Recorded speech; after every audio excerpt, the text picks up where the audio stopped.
유명 백화점에 가면은 직원들을 상대로 어떻게 고객을 응대해야 하는지 교육을 합니다. 그 교육 중에 친절 교육을 했죠. 친절 교육의 주제가 무엇입니까? 고객은 왕이다 이겁니다. 왜? 그 고객들로 인하여 백화점이 경영난을 해결하고 직원들의 월급을 주고 백화점 고유의 업무를 진행할 수 있기 때문에 그렇습니다. 그런데 요즘 백화점은 고객은 왕이라고 하는 그 슬로건을 유지하기가 힘들다고 합니다.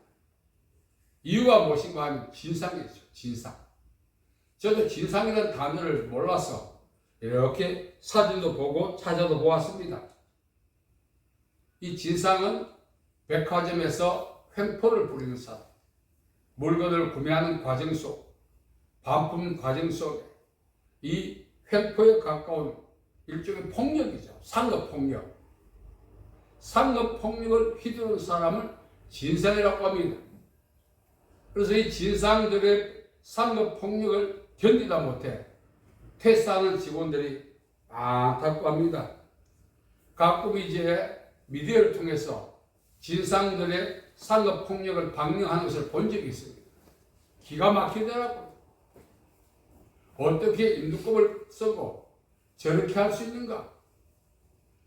제가 미디어를 통해서 방영된 그 장면을 보면서도 제 안에서도 분노가 일어나는데 당사자인 직원들은 어떻게 했어요?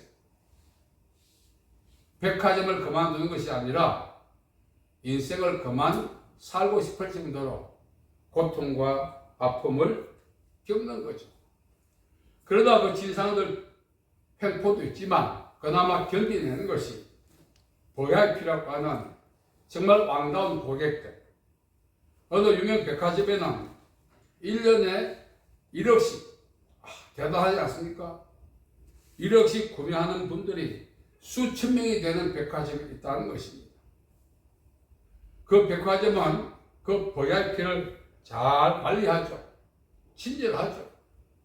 그러나 진상들도 있다는 것입니다. 특정 백화점의 진상이 다른 백화점에 가서 똑같은 진상짓을 하는 거예요. 그 블랙리스트가 있는 겁니다. 그런데 이 왕다운 VIP와 진상 그 중앙에 또한 계층이 있죠. 사재기 좋아하고 자기 과시의 방편으로 물건을 사고 필요하지 않은 물건을 마구잡이로 사대는 백화점에서 이들을 호갱이라 그렇게 이야기합니다. 호갱. 어리숙하고 또 자기가 필요시 하는 물건을 사재기 하듯이 하는 사람. 자기 과시용으로. 거기다가 누구 귀가 얇아요. 누구의 말을 듣거나 또 백화점 직원의 어떤 그런 권고에 못 이겨서 자기와 무관한 물건을 사재기 하듯 하는 그런 사리 분별이 없는 호갱들이 있다는 거죠. 이 호갱들 우리 버전으로 호구라고 합니다. 영적 세계도 마찬가지입니다. 무릇 지킬 만한 것보다 내 마음을 지키라. 생명이 근원이 이에서 남이니라. 잠언 4장 23절은 그렇게 말합니다. 자기 마음, 생각, 감정, 영혼, 양심, 더 나아가서 몸과 바운더리를 잘 파수해야 합니다. 종말론적으로 우리가 승리하는 방법은 이 자기의 바운더리뿐만 아니라 감정, 생각, 마음, 영혼 다 파수해내야 됩니다. 그런데 이 영적인 호구들은 이걸 파수해내지 못합니다. 휘둘려요. 어떤 분이 제게 상담을 했습니다. 누가 부탁을 했는데 거절하고 나니까 잠이 안 온다는 거예요. 그래서 거절했는데 왜 잠이 안 옵니까? 혹시 그분을 통해서 하나님이 내게 말씀하지 않았나 했어요. 기가 막힙니다. 쉽게 거절하지 못하고 그것 때문에 자책감을 느끼고 상대의 요구를 하나님의 뜻으로 이렇게 오해하고 갈팡질팡하는 사람들이 신앙의 영역 안에도 수두룩합니다. 제가 이 말씀 드리는 것은 저도 과거에 그런 호구 같은 인생을 살아온 경험이 있기 때문에 그렇습니다. 부끄럽지. 자기를 파쇄낼 수 있는 능력이 있어야 되는 거예요. 신앙도. 하나님이 나를 지키신다. 하나님께서 우리를 지켜주시는 방법은 우리의 영혼과 생각과 마음과 감정과 환경과 이 육체 모든 바운더리를 통해서 우리 스스로를 지켜낼 수 있는 지혜와 믿음을 주시는 것입니다. 그걸 활용해서 자기를 지키는 것이 하나님이 우리를 보호하신 그 보호의 능력을 경험하는 것입니다. 그게 없는 거예요. 제가 아는 지방에 있는 어떤 목사님이 재산이 많습니다. 전화가 왔어요. 어떤 분이 기도하다 하나님 음성을 들었다고. 그래서 그 음성 들은 내용이 무엇인가 했더니 그 목사님 갖고 있는 재산의 절반을 음성 듣고 온 사람께 주라고 했다는 겁니다. 그래서 그 음성을 듣고 전달해 준 사람은 가버렸지만 그것을 들은 목사님은 잠이 안 오는 거예요. 고민 끝에 제게 전화가 온 거예요. 단호하지 못했죠. 평소에 그 찾아와서 하나님의 뜻이라 전해준 사람들의 영성이나 영적인 능력을 이분이 이해하고 인정해 주었기 때문에 휘둘리는 겁니다. 그래서 제가 관두라고 했습니다.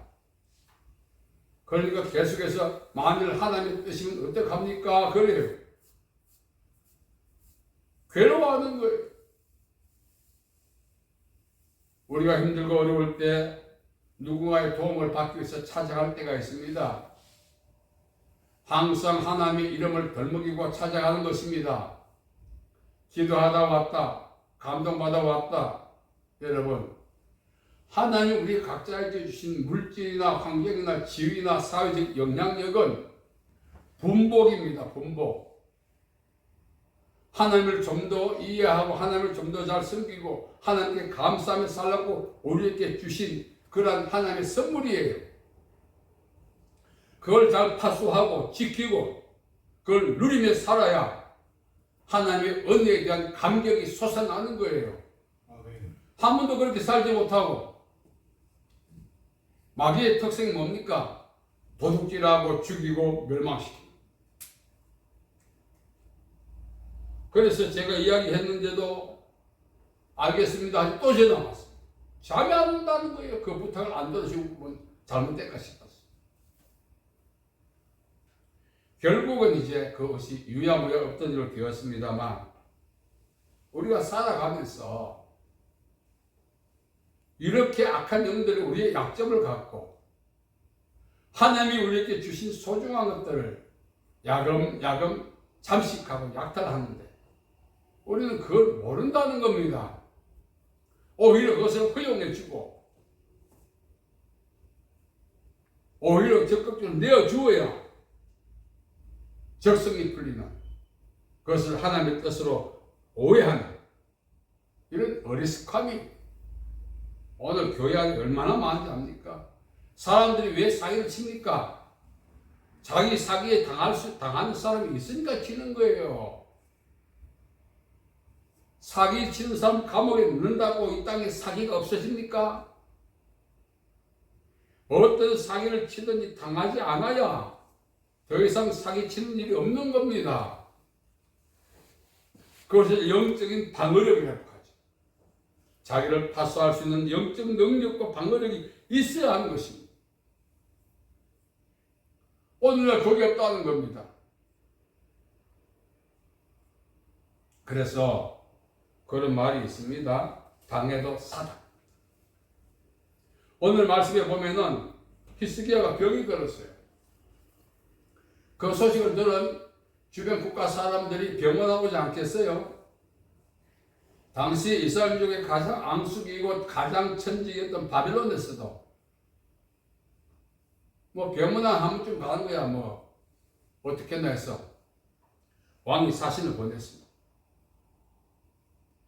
그러니까 이 히스기야가 병상에 누워있다가 바벨론에서 병만을 왔다니까 벌떡 일어났어.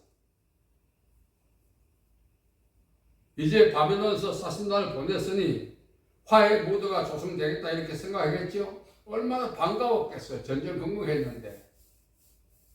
그래서 사신만 이렇게 받으면 됐는데 그 사신단에게 과잉 친절한 거예요. 그 과잉 친절이 뭡니까? 이스라엘 민족들의 역사와 관계된 조상의 영성과 관계된 뿌리 깊은 그 모든 유산들을 다 오픈해서 보여주고 이스라엘 민족들이 갖고 있는 전략 무기도 보여주고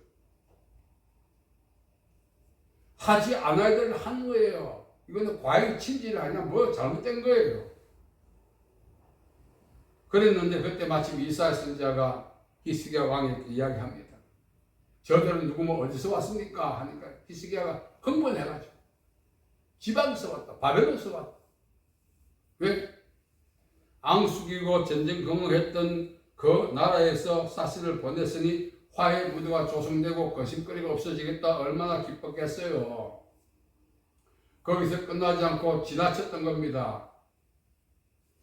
과잉 친질 아니라 어리석었던 거죠. 그래서 다 보여준 거예요. 그래서 그것을 이래 봤던 사신단이 그냥 보고만 있겠어요? 아, 저거는 우리나라 필요한 것이고 저것도 필요하고 점 찍어놨다가 바벨론이 이스라엘을 침략하는 그런 계기가 됩니다. 그래서 이사야가 말했습니다. 왕이여, 당신이 바벨론 사신께 보여준 것들이 전부 다 바벨론으로 옮겨가게 될 겁니다. 자진 납세 상납이 아니라 침공을 통해서 가져가는데 그것만 끝나지 않았습니다. 예루살렘 성전에 하나님께서 모세를 통하여 짚어주셨던 그 불이, 성전의 불이 그때 꺼졌다는 그러한 역사적인 증거들이 있습니다. 성전 불이 그때 꺼졌다. 그 불은 하나님의 임재를 상징하고 이스라엘을 보호하시는 하나님의 능력을 상징하고 그 성전의 불이 상징하는 의미가 커요. 그 불이 꺼졌다는 거예요. 그래서 이스라엘 나라는 바벨론 침공 후에 시드기야 왕이 두 눈이 뽑힌 채 끌려가고 70년 동안 황무지로 있었습니다.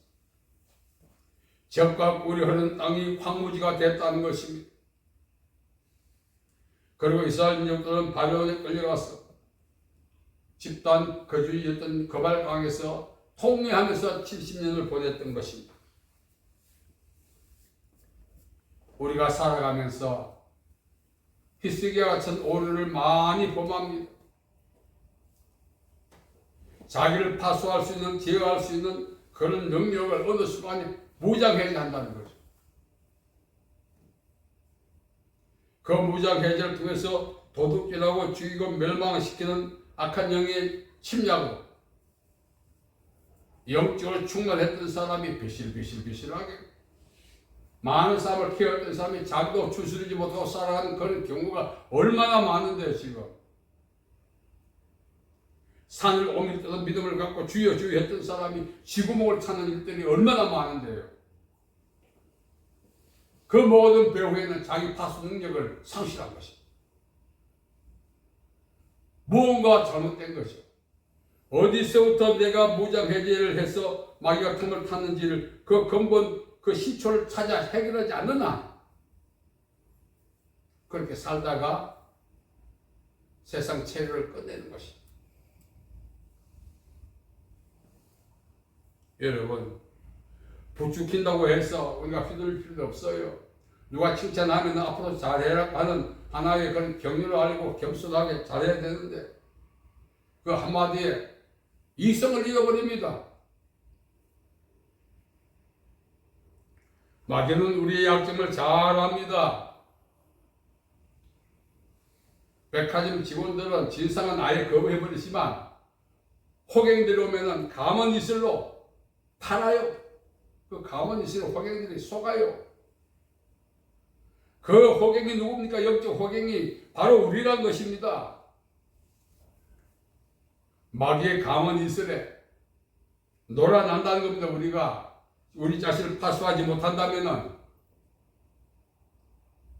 그래서 이스라엘 민족이 70년 동안 황무지에 있었거든요. 바벨론 갈 때. 만약에 30살에 바벨론 끌려가면 돌아올까요? 못 돌아오죠. 100살이 넘는데 그 70년 세월 보낸 동안 거기서 죽는 거예요. 다시 말하면 한번 삐끗하면 그 상태로 인생 끝난다는 것입니다. 그래서 바벨론에서 돌아와야 되는데 그 바벨론에서 회복을 위해서 기도한다고 그것이 회복이 될까요? 안 되죠. 70년이 지나기 전에 회복이 안 된다는 겁니다. 지금 우리 나이 한번 삐끗하면 우리 언제도 30살이 넘었습니다. 한번 삐끗하면 끝나는 거예요. 우리 자신을 제가 여러분 자주 설교할 때 자기 영혼은 자기가 지키라고 참 얼마나 강조합니까? 한번 무장해제 당하면 마귀는 그것을 틈을 통해서 계속해서 우리를 집요하게 우는사자처럼 공격해서 우리 자신을 무너지게 하는 것입니다. 그래서 우리 자신을 잘 파수해야 됩니다. 그러면 히스기야가 이때 참 오지랖이 넓었죠. 우리 여기서 무엇을 배웠느냐? 겸손 모드로 인생을 살아가야 되는 것입니다. 누가 뭐라고 하든지 부추기든 우리는 우리 한계를 잘 설정하고 겸손해야 됩니다. 히스기야는 주제넘은 짓을 한 거죠. 그렇게 해서 바벨론이 침략해서 이스라엘 나라를 완전히 도륙내버렸죠. 우리 남은 인생을 다시 한번 우리가 돌아보면서 지금까지 살아왔던 것을 우리가 돌아보면서 우리는 늘 겸손해야 돼. 어떤 말에도 유혹받지 않아야 돼. 어떤 말에도 놀아나지 않아야 돼. 어떤 부추김에도 우리가 그 부추김에 따라 행동해서 안 되는 것입니다. 아멘. 그래서 이 모든 것을 총망라해서 바울이 우리에게 한 말이 있어요. 그러므로 내가 다시 말하는 너희는 성령을 따라 행하라. 그래야만 육체의 욕심을 이루지 아니하리라. 이 말 단순한 말이 아니라 정말 한대치 말이라고 해도 괜찮아요. 얼마나 우리를 염려했길래 이렇게 말했습니까? 감정을 따라 살지 말고, 본인이 따라 살지 말고, 이익 따라 살지 말고, 주변 사람을 부추김 따라 살지 말고, 어떤 상황이 되든지 실시간 우리는 성령의 인도함을 따라 살 때 우리의 소중한 것을 지킬 수 있고 하나님이 주시는 축복을 향유할 수 있다는 것을 히스기야의 행위를 통해서 배울 수가 있습니다. 아멘. 여러분 절대로 감정이나 마음이나 생각이 무장해제 당하지 않도록 우리가 시편 1편을 계속 우리가 교동문을 하잖아요. 복 있는 사람은 악의 길을 따르지 않고 죄에 치지 않고 오만한 자에 자리 앉지 않고 오직 여호와의 율법을 즐거워하며 그 율법을 주야로 묵상하는 자로다. 이는 시대가 심은 나무가 씨를 따 열매를 맺은 같이 그 행사하다 행동하리로다. 겸손과 말씀 충만히 이 마지막 덧세하는 우는 사자가 마귀의 그 집요함을 이기고 하나님이 주시는 축복을 향유하며 살아갈 수 있는 유일한 방법인 것입니다. 아멘.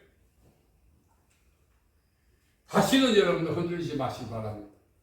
다시는 부추김에 어떤 분위기에도 휩싸이지 마시기 바랍니다. 아멘. 자기 자신을 잘 지켜서 남은 인생이 남아 하나님 주신 축복과 은혜 속에 살아갈 수 있기를 예수님의 이름으로 축복합니다. 아멘. 살아계신 아버지 하나님 은혜와 사랑을 감사합니다.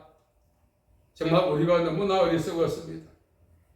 이제 남은 인생을 말씀에 의지하고 성령님을 따라 살고 휘둘리지 않고 약탈당하지 않고 하나님이 주신 축복과 은혜를 누리며 사는 복된 기회 될 수 있도록 도와주시옵소서. 예수님의 이름으로 기도하옵나이다. 아멘.